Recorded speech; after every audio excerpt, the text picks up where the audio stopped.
నమస్తే పెద్దపల్లి జిల్లా ప్రజలారా, మీరు చూస్తున్నది నిరుద్యోగి న్యూస్. నేను మీ రామశోక్. ఇవాళ పొద్దుగాల పెద్దపల్లి జిల్లా వార్తలు చూద్దాం. మరి ఈనాడు దినపత్రికల ఈనాడు జర్నలిస్టులు అన్నలు ఎట్లా రాసిరు, మరి పెద్దపల్లి జిల్లాలో ఏమేం వార్తలు ఉన్నాయి, ఎట్లాంటి సమస్యలు ఉన్నాయి, ఏమేం సమస్యలను ముందుకు తీసుకొచ్చిరో చూద్దాం. ఇవాళ మరి వార్తలు చూద్దాం. మరి ముందుగా ఖానాపూర్ ఎంపీడీఓ సస్పెన్షన్. మరి ఖానాపూర్ నిర్మల్ జిల్లా ఖానాపూర్ ఎంపీ డిఓ మనకిది నిర్మల్ జిల్లాది ఖానాపూర్ మన నిర్మల్ జిల్లా ఖానాపూర్ మండలంకి సంబంధించిన ఎంపీడీఓ సస్పెండ్ అయినా అని చెప్పేసి చెప్తున్నది. ఇక్కడ మన కలెక్టర్ సార్, మన పెద్దపల్లి జిల్లా కలెక్టర్ సార్ చెప్పింది ఏంటంటే, చదువులతో పాటు నైపుణ్యాలు కూడా అవసరం. మరి విద్యార్థులతో ముచ్చటిస్తున్న కలెక్టర్ ముజామిల్ ఖాన్ మరి సార్ ఏం చెప్తున్నాడంటే, మార్కెట్లో డిమాండ్ను బట్టి చదువుతో పాటు నైపుణ్యాలను పెంచుకోవాలని కలెక్టర్ సార్ చెప్తున్నాడు. మరి ప్రభుత్వ ఐటీఐ కళాశాలను సోమవారం ఆయన తనిఖీ చేశారు. సారు పెద్దపల్లి జిల్లాలో ఉన్న ఐటీఐ కాలేజీని తనిఖీ చేసి అక్కడ ఉన్న విద్యార్థులకు ఏం చెప్పిండట అంటే, చదువుకోవాలి, చదువుతో పాటు నైపుణ్యం అంటే కొంతమంది క్రీడా రంగంలో ఉంటారు, కొంతమంది వివిధ రంగాలలో ఉత్సాహాన్ని చూపెడతారు. మరి ఆ రంగాలను కూడా మీరు ముందుకు తీసుకుపోవాలి, చదువుతో పాటు నైపుణ్యాలను కూడా సాధించాలి అని చెప్పేసి సారు విద్యార్థులకు సూచించిందట. ఇక మేడారానికి 178 బస్సులు. మరి ఎక్కడి నుంచి అయ్యా అంటే, మంత్రి నియోజకవర్గం నుంచి వెళ్లే బస్సుల సంఖ్య, ఛార్జీల వివరాలు కూడా ఇచ్చిర్రు. మంత్రి నుంచి పోవాలనుకుంటే పెద్దోళ్లకు 178 రూపాయలు. మరి మంత్రి నుంచి 178 బస్సులు పోతాయట. పెద్దోళ్లకు 320, చిన్నపిల్లలకు 160 రూపాయలు అని చెప్పేసి చెప్తున్నారు. పెద్దోళ్లకు 320, చిన్నపిల్లలకు 160 రూపాయలు అని చెప్పేసి ఎక్కడి నుంచి, మంత్రి నుంచి మేడారంకు వెళ్ళడానికి అని చెప్తున్నారు. మరి మంత్రి నుంచి 178 బస్సులు పోతున్నాయట. మరి అందరూ వేలాది భక్తులు తరలి వెళ్ళి ఆ సమ్మక్క సారలమ్మను దర్శనం చేసుకోరు. ఇక మనకు ఇంకేమున్నది, 40.33 కోట్లు, 40.33 కోట్లు అంటే 40,33,00,000 రూపాయల ఉపాధి నిధులు మంజూరైనాయని చెప్పేసి చెప్తున్నారు. ఇక చూద్దాం, 2023-24 ఆర్థిక సంవత్సరానికి సంబంధించి ఉపాధి హామీ పథకంలో సిమెంటు రహదారులు అంటే సిమెంట్ రోడ్లను నిర్మించేందుకు 40,33,00,000 మంజూరైనట్లు కలెక్టర్ సారు చెప్పారు. ఇక ఇక్కడ ఏ మండలానికి ఎంతెంత వంచిరో కూడా ఉన్నది, చూద్దాం. అది కూడా జిల్లాలో 431 పనులను చేపట్టేందుకు ప్రణాళికలు రూపొందిస్తున్నారట. మంత్రి మండలానికి 8,17 రూపాయలు. మరి కమాన్పూర్ కి 2,01,00,000 రూపాయలు. రామగిరికి 4,98,00,000 రూపాయలు. మరి ముత్తారంకు 6.55, అంతర్గాంకు 2.63, పాలకుర్తికి 3.79, మరి ధర్మారం 2.60 కోట్లు. మరి పెద్దపల్లిలో 2.25 అంటే 2,25,00,000 రూపాయలు. మరి ఇట్లా ప్రతి మండలానికి సుల్తానాబాద్కు, మరి ఓదెలకు, శ్రీరాంపూర్కు, ఎలిగేడు మండలాలు అంటే మన జిల్లాలో ఉన్న మండలాలకు మాత్రమే ఈ యొక్క ఉపాధి హామీ పథకాలు ఉంటాయి. మరి ఇలా మున్సిపల్ కార్పొరేషన్, మున్సిపాలిటీ ఉన్న ప్రాంతాలలో ఉండవు. మరి అది కూడా మనం గుర్తుపెట్టుకోవాలి. ఇక చెత్త నిర్వహణ ఎక్కడయ్యా ఈ చెత్త నిర్వహణ? గౌతమి నగర్ మొదటికి వచ్చిన డంపింగ్ యార్డ్ సమస్య ఏ ఊరు? గోదావరిఖని పట్టణం. రామగుండం మున్సిపల్ కార్పొరేషన్ లా చెత్త నిర్వహణ క్వశ్చన్ మంచిగా ఉన్నది. మరి అన్న క్వశ్చన్ కు కమిషనర్ సార్ సమాధానం చెప్పిండో లేదో కూడా చూద్దాం. రామగుండం అంటే చెత్త గుండం, అట్లున్నది పరిస్థితి. ఏదన్నా ఒక్క సమస్య లేకుండా రామగుండం మున్సిపల్ కార్పొరేషన్ ఉన్నదా? ఇప్పటి వరకైతే మన ఛానల్ స్టార్ట్ చేసిన దగ్గర నుంచి మొదలు పెడితే రామగుండం మున్సిపల్ కార్పొరేషన్ ఈ రోజుకి కూడా పేపర్లో అంటే ప్రతి దినపత్రికలో ఏదో ఒక సమస్యతోటే ముందుకెళ్ళడం. మరి ప్రభుత్వం మారింది, పాలకులు అంటే ఎమ్మెల్యేలు మారేరు, ఇంకా మున్సిపల్ పాలకులు మారలేదు. మరి అందుకే కావచ్చు అట్లున్నదేమో. మరి చూడాలి ఏందట ఇలా బాధ. మొదటికి వచ్చిన డంపింగ్ యార్డ్ సమస్య, అసలు రామగుండం మున్సిపల్ కార్పొరేషన్ కు డంపింగ్ యార్డే లేదు నాకు తెలిసి. ఇక గౌతమి నగర్ లో నిరుపయోగంగా సేంద్రియ ఎరువుల తయారీ కేంద్రం, అన్ని నిరుపయోగంగానే ఉంటాయి. మరి ఇక్కడ ఏం ఉండదు, ఏం సాధించేది ఉండదు, అసలు మున్సిపల్ అభివృద్ధి అనేది జరగదు. ఏ వాటికి పోయినా ఏముండదు. మేడి పండు చూడు మేలిమై ఉండట, పొట్ట విప్పి చూడు పురుగులుండు అన్నట్టు ఉన్నది మన రామగుండం మున్సిపల్ కార్పొరేషన్ పరిస్థితి. చూడడానికి బిల్డింగ్ మాత్రం పెద్దగా హంగులతో ఏర్పాటు చేసిర్రు. మరి అలా పోయి లోపల పోయి చూస్తే ఏం పనులు ఉన్నాయి. ఇక చెప్పడానికి సిగ్గుసేట అనే చెప్పుకోవాలి. జిల్లాలో ఉన్న ఏకైక కార్పొరేషన్ రామగుండం మున్సిపల్ కార్పొరేషన్. మరి ఎందుకు నిజంగా పాలకులు కార్పొరేషన్ పైన నీడలు చూపెడుతున్నారో కానీ మనకైతే అర్థం కాదు. ఇక చూద్దాం వీళ్ళ బాధ ఏంది, అసలు ఏంటిది, ఎందుకు రాసిర్రు, ఈ చెత్త నిర్వహణ ఏందో కూడా చూద్దాం. డంపింగ్ యార్డు సమస్య మళ్ళీ మొదటికి వస్తుంది ఎప్పటికీ. ఇక గత కొద్ది రోజులుగా నగరంలోకి చెత్తను గోదావరి ఒడ్డున గల నగరపాలక పంప్ హౌస్ స్థలంలోకి తరలించిర్రు. రామగుండం నుంచి డంపింగ్ యార్డ్ సమస్య తీవ్రంగా ఉన్నప్పటికీ పరిష్కారం లభించడం లేదు. గత కొన్నేళ్లుగా సింగరేణి స్థలాన్ని డంపింగ్ యార్డ్గా ఉపయోగించుకోవడంతో కొంతమేరకు సమస్య తీరింది. ఇటీవల సింగరేణి ఉపరితల గని విస్తీర్ణంలో ఇంతకాలం డంపింగ్ యార్డ్ కోసం వినియోగించిన స్థలాన్ని సింగరేణి స్వాధీనం చేసుకుంది. దీంతో నగరంలోని చెత్త తరలింపు బల్దియాకు సమస్యగానే మారింది.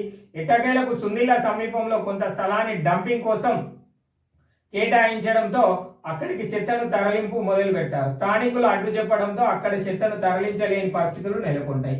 ఇక చేసేదేమీ లేక మళ్ళీ నగరపాలిక పంప్ హౌస్ స్థలానికి తరలిస్తున్నారు. గతంలో ఇదే తరహాలో రామగుండం డంపింగ్ యార్డ్తో పాటు చెత్త నిర్వహణ కోసం యంత్రాలను ఏర్పాటు స్థానికుల నుంచి తీవ్ర స్థాయిలో వ్యతిరేకత వ్యక్తం కావడంతో అక్కడికి వెళ్ళలేని పరిస్థితులు. ఇక ఈ అన్ని ముచ్చట్లు మనకు డంపింగ్ యార్డ్కు స్థలమే లేదు. రామగుండం మున్సిపల్ కార్పొరేషన్ లా ఉన్న చెత్త అంతా జమ చేసి వేయడానికి జాగే లేదు. మరి ఎందుకు మరి ఏమనిపిస్తలేదు కావచ్చు ఇక్కడ ఉన్న నాయకులకు కానీ పాలకులకు కానీ లేదంటే అధికారులకు కానీ అసలు ఏం అనిపించే పరిస్థితి కూడా కనబడతలేదనే చెప్పుకోవాలి మనం. మరి మొన్నటిదాకా OC5 ప్రాంతంలో చెత్తను పోసిరు.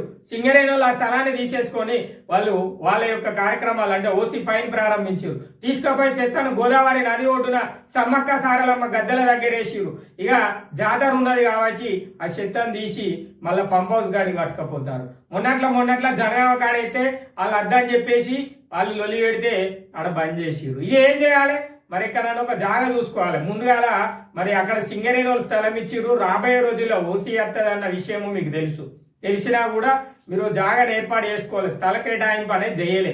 మరి ఎందుకు కేటాయింపు చేయలే అంటే మా పనులే మాకున్నాయి, మా అవిశ్వాస తీర్మానాలే మాకున్నాయి, మేము ఎప్పుడు ఉంటామో ఎప్పుడు పోతామో మాకే తెలుస్తలేదు అన్న పరిస్థితి మీకున్నది. ఇక మీరు పాలన ఎప్పుడు చేస్తారు, పరిపాలించడం ఎప్పుడు జరుగుతుంది, ఇది ముచ్చట. ఇక ఏముండేనయ్యా చెత్త లేదు, చెత్తను ఏడేయాలో జాగ దొరకలేదు అని చెప్పేసి చెప్తారు. ఇప్పుడు మనం కమిషనర్ సార్ని ఈ విషయం అడిగితే ఏం చెప్తారు తెలుసా? సార్ చెప్పేది ఒక్కటే, మేము చెప్పినాం జాగా అడుగుతున్నాం, సింగరేణి వాళ్ళను NTPC వాళ్ళను RFC వాళ్ళను కొంచెం జాగీరని అడుగుతున్నాం. మరి వాళ్ళు జాగిస్తే మేము చేస్తాం, లేదంటే ప్రభుత్వానికి స్థల కేటాయింపు కోసం మేము వివరణ పంపినాం. అది మనం చూస్తున్నాం కదా.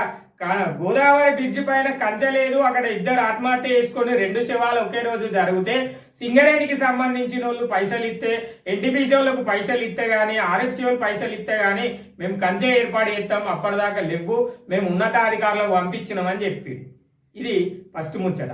ఇక మొన్నట్ల మనము మొన్ననే 2 రోజుల క్రితం ఒక ముచ్చట చూసినాం. ఏంటిది అది చెప్పుర్రు అంటే కామెంట్ చేయరు కింద. అందులో కూడా ఏం చెప్పిండు, మేము సమస్యలు పరిష్కరించే దిశగానే ఆలోచన చేస్తున్నాం, ఇక అవి అయ్యే పరిస్థితుల్లో లేవు, మరి మేమైతే పంపించినాం, మరి ఇట్లనే ఉంటుంది, మరి పంపించినాం, అవి రావాలి. ఏది మన టౌన్ ప్లానింగ్ అధికారుల కోసం. ఇక టౌన్ ప్లానింగ్ అధికారులే లేరు కానీ రామగుండం మున్సిపల్ కార్పొరేషన్ పట్టణ ప్రణాళికలు చేస్తుంది. ఎట్లా ప్రణాళికలు చేస్తుందో తెలియదు. మరి దానికి సంబంధించిన అధికారులు లేకపోతే ఏం జరుగుతుందో, ఎట్లా జరుగుతుందో, మరి అన్ని అంతస్తుల బిల్డింగ్లకు ఎట్లా పర్మిషన్లు ఇస్తారో, మరి లేని వివరణ ఎట్లా చేస్తారో కూడా అలాగే అర్థం కావాలి. మరి మనం చూడాలి. ఇది మన రామగుండం మున్సిపల్ కార్పొరేషన్ అంటే ఏం చెప్పిండు, అధికారులు లేరు కాబట్టి మేము పంపించినాం, అత్తే చేస్తాం, లేకపోతే లేదు. ఇది కూడా కదే, మరి మాకు స్థలం లేదు, లేకపోతే ఎడబోయమంటారు చెప్పురు మీరే.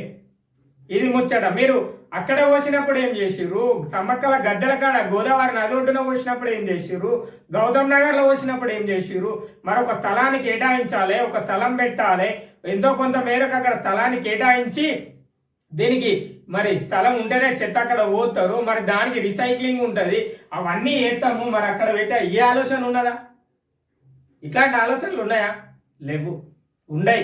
ఎందుకంటే మీకేమవసరం రామగుండం మున్సిపల్ కార్పొరేషన్ గురించి? మీకు ఎలాంటి అవసరాలు లేవు. ఏ వాటికన్నా పోయి చూడు కమిషనర్ సార్, ఆ రోడ్లేంది, ఆ లక్ష్మీనగర్ ఏరియా ప్రధాన వీధులు అవి మరొకసారి పోయి చూడు, కళ్యాణ్ నగర్ ఏరియా పోయి చూడు. అదే మన దారేనా? అసలు అది ఏంటిది? అండర్ గ్రౌండ్ పరిస్థితి ఏంటిది? కొన్ని ప్రాంతాలలో కాలువలు కూలిపోయి ఉన్నాయి, అవి కూడా మీకు పంపించాలా? ఇంది వీడియోలు పంపించమంటే పంపిస్తాం. మరి నిరుద్యోగి న్యూస్ ఛానల్ ద్వారా సూటిగా ప్రశ్న, బల్దియాకు రామగుండం బల్దియా అని అడుగుతున్నాం, రామగుండం బల్దియా అధికారులను అడుగుతున్నాం. ఇదేంది నిర్వహణ? అసలు నిర్వహణ ఉందా లేదా? అధికారులు ఉన్నారా? అసలు రామగుండం మున్సిపల్ కార్పొరేషన్లో లేరా? ఏంటిది ఈ పరిస్థితి? ఎందుకు ఇలాంటి పరిస్థితులను తీసుకొస్తున్నారు రామగుండంలో? ఇక లోపించిన చిత్తశుద్ధి ఎక్కడిది? అసలు వీళ్ళకు పనే లేదు, మళ్ళీ చిత్తశుద్ధి ఎక్కడిది వీళ్ళకు? ఇక డంపింగ్ యార్డ్ కోసం నానా తంటాలు పడుతున్న రామగుండం నగరపాలిక శాస్త్రీయంగా చెత్త నిర్వహణ పైన కొంత చిత్తశుద్ధి కనబరిస్తే సమస్య తీరేదనే అభిప్రాయాలు వ్యక్తం. అది ఆలోచన రావాలి కదా, ఆలోచన రావాలి. అసలు ఆలోచన వస్తే కదా, వాళ్ళకి ఆలోచన లేదు కాబట్టే రామగుండం పరిస్థితి ఇట్లా మారుతుంది, మున్సిపల్ కార్పొరేషన్ పరిస్థితి ఇట్లా ఉన్నది. ఇక మొన్నట గత మున్సిపల్ కార్పొరేషన్ బాగా మాట్లాడుతుంది. నిన్న నేను వచ్చిన వీడియోలో చూపెడతాం మీకు. నిన్నటి మన దగ్గర ఉన్న వీడియో విజువల్స్ లో ఉన్నాయి. మేడారం అదే సమ్మక్క సారలమ్మ, గోదావరి నది ఒడ్డున ఉన్న సమ్మక్క సారలమ్మ తీర ప్రాంతంలో ఇంకా చుట్టుప్రక్కల చెత్త చెదారం అట్లనే ఉంది, కాలిన పొగలు వస్తున్నాయి. మరి ఆ విజువల్స్ పెట్టామంటే కూడా మీకు పంపిస్తాం. సారు కమిషనర్ సార్ దయచేసి రామగుండం మున్సిపల్ కార్పొరేషన్ కొంచెం దారికి తీసుకొచ్చే ప్రయత్నం చేయాలి అన్న. మరి నేను స్థానిక ఎమ్మెల్యే గారికి చెప్తున్నా, మన ద్వారా మన ఛానల్ ద్వారా చెప్తున్నా, ప్రజలందరి తరపున మరి మా ఛానల్ తరపున మీకు చెప్పేది, మీకు ఎన్నికలకు ముందు చాలాసార్లు నా నిరుద్యోగి న్యూస్ ఛానల్లో మిమ్మల్ని అడిగిన ప్రశ్నలు ఉన్నాయి. ఒక్కసారి ఆ వీడియోలను రివైజ్ చేసుకోండి అన్న. 2A మోర్ ఉంది, స్థల కేటాయింపు ఉంది. మరి సమ్మక్క సారలమ్మ దగ్గర మిమ్మల్ని చాలాసార్లు అడిగిన, అంటే మిమ్మల్ని మీ యొక్క ఎన్నికల ప్రచారం సమయంలో అడిగిన సమ్మక్క సారలమ్మ గద్దెల వద్ద చెత్తను మోస్తున్నారు, స్థల కేటాయింపు లేదు, మీరు వస్తే ఏం చేస్తారని కూడా నేను అడిగిన అన్న ప్రశ్నలు. మరి మీరు సమాధానం ఇచ్చిర్రు. ప్రస్తుతం బడ్జెట్ సమావేశాలు ముగిసిన తర్వాత అయినా వచ్చి రామగుండం మున్సిపల్ కార్పొరేషన్లో ఉన్న ప్రధాన సమస్యలు, ఫస్ట్ చెత్త ఎక్కడ వేయాలనేది చూడండి. ఆ గోదావరి పైన గోదావరి వంతెన పైన కంచెను ఏర్పడేసే ప్రయత్నం చేయుర్రి. ఇక మిగతా ఏమన్నా ఉంటే ఒక్కొక్కటిగా చేయుర్రి. ఆ ప్రధాన రహదారి రోడ్లు నిధులు వచ్చినాయని చెప్తున్నారు, ఎమ్మెల్యే బడ్జెట్ వచ్చింది, ఎమ్మెల్యే గారు కేటాయించారని చెప్తున్నారు. కొంచెం దయ ఉంచి మరి ఆ ప్రయాణికుల బాధలను కూడా తీర్చే ప్రయత్నం చేయరు. మక్కాన్ సింగ్ రాజన్న గారికి మా ఛానల్ ద్వారా మరి రామగుండం మున్సిపల్ కార్పొరేషన్ ప్రజల ద్వారా మా విన్నపం అన్న. మరి ఇది కొంచెం దయచేసి మీరు కొంచెం సమస్యల పైన దృష్టి పెట్టండి అన్న. బడ్జెట్ సమావేశాలు అయిపోయిన తర్వాత ఇది ఇక అవగాహనతోనే ప్రయోజనం. ఇక ఇవన్నీ ఉత్తి ముచ్చట్లు ఏంటి అంటే, చెత్త మేము అప్పట్లో అట్లే చేసినాం, ఇప్పట్లో ఇట్లే చేసినాం, ఇవి తప్ప వేరే మనకి ఏం చెప్పారు చెత్త గురించి? అసలు మున్సిపల్ కార్పొరేషన్ తీసేసి గ్రామ పంచాయతీ పెడితే కనుక ఏ డివిజన్ వల్ల ఆ డివిజన్ పాలించుకుంటారు, అసలు ఏది ఉండదు.